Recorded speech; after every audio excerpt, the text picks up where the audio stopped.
Չեխիայի մեծությամբ երկրորդ քաղաքի Բրնոյի քաղաքապետարանի ավականու անդամ Հայ ազգի հասարակական և քաղաքական ակտիվ գործիչ Դիանա Խոջայանն արդեն 1 տարի իր կարողություններն է ծառայեցնում նաև հայրենիքին։ 23-ամյա ապագա իրավաբանը Սփյուռքի գլխավոր հանձնակատարի գրասենյակի Սփյուռքի երիտասարդ դեսպան ծրագրի մասնակիցներից է։ Իշնորհիվ Սփյուռքի երիտասարդ դեսպան ծրագրին մենք ավելի լավ հասկացանք, ոնց կարող ենք մեր համայնքում գործ անել, օգնել մեր համայնքին։ Դիանան ծնվել և մեծացել է Չեխիայում, հայրենիքից հեռու գտնվելը չի խանգարել հայեցի դասյարակությանը։ Առաջին այցը Հայաստան 2017 թվականին էր։ Հայաստանի մասին կարծիք ունեի իմ ընտանիքի պատմելուց, բայց երբ եկամ Հայաստան ու մի փոքր շփվեցի մարդկանց հետ, քայլեցի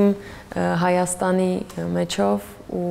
շատ սիրեցի։ Ինձ հերիք էր մի քանի օր, որ ինձ զգայի ոնց որ ձուկը իր ջրում։ Դիանայի նախաձեռնությամբ Բրնո քաղաքում հիմնվել է հայկական շաբաթօրյա դպրոց։ Դպրոցում ուսանում է 6-ից 15 տարեկան մոտ 3 տասնյակ աշակերտ, որոնք ոչ միայն Բրնոյից են, նաև հարակից բնակավայրերից։ Հիմնական շեշտը դրված է հայապահպանության, հայերենի պատշաճ ուսուցման վրա։ Ցանկություն կար ու մեր ուժերով ու քայլերով ու ակտիվությունով ստացվեց մեր հայկական դպրոցը Բրնո քաղաքում ունենալ։ Պրահայում ունենք, բայց Բրնո ու մոտակա քաղաքներում երեխաներ ունենք, որոնք շատ հեռու ճանապարհ կգնային դեպի Պրահա, դրա համար Բրնոյում հայկական դպրոց բացեցինք։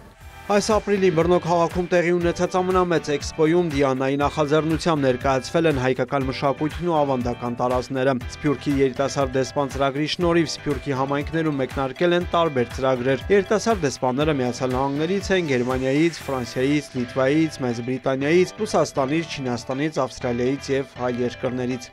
2024-25 թվականին ունեցել ենք 90-ից ավելի հայտ, որից ընտրվել են 28 հրաշալի երիտասարդներ 18 երկրից, որոնք որ հիմա շատ ակտիվ աշխատում են համայնքներում։ Ծրագիրն իրականացվում է կառավարության եւ Ջինիշյան հիշատակի հիմնադրամի ֆինանսավորմամբ։ Հիմնական նպատակն է նպաստել Սփյուռքի երիտասարդների միջև համագործակցության ձևավորմանը եւ զարգացմանը եւ ամենակարևոր հանգամանքներից մեկը նաեւ Հայաստան-Սփյուռք կապի ամրապնդմանը։ Արդեն 5-րդ անգամ մեկնարկել է Սփյուռքի երիտասարդ դեսպան ծրագրի հայտերի ընդունումը։ Ծրագրին կարող են դիմել 20-ից 35 տարեկան այն երիտասարդները, որոնք առնվազն 5 տարի բնակվում են Սփյուռքում եւ տիրապետում են հայերենին։ Ծրագիրը 1 տարով է, բայց ունենք 2 փուլ։ Առաջին փուլը հայաստանյան փուլն է, որի ընթացքում երիտասարդները ծանոթանում են ընդհանուր տեղեկատվական հանդիպումներ են լինում, ինֆորմացիայի դարձում, որի շնորհիվ 1 տարի շարունակ իրենք կարող են աշխատել համայնքներում։ Մասնակիցները անցնում են երկշաբաթյա վերապատրաստում Հայաստանում եւ դառնում Սփյուռքի գործերի գլխավոր հանձնակատարի գրասենյակի գործընկերը իրենց համայնքում։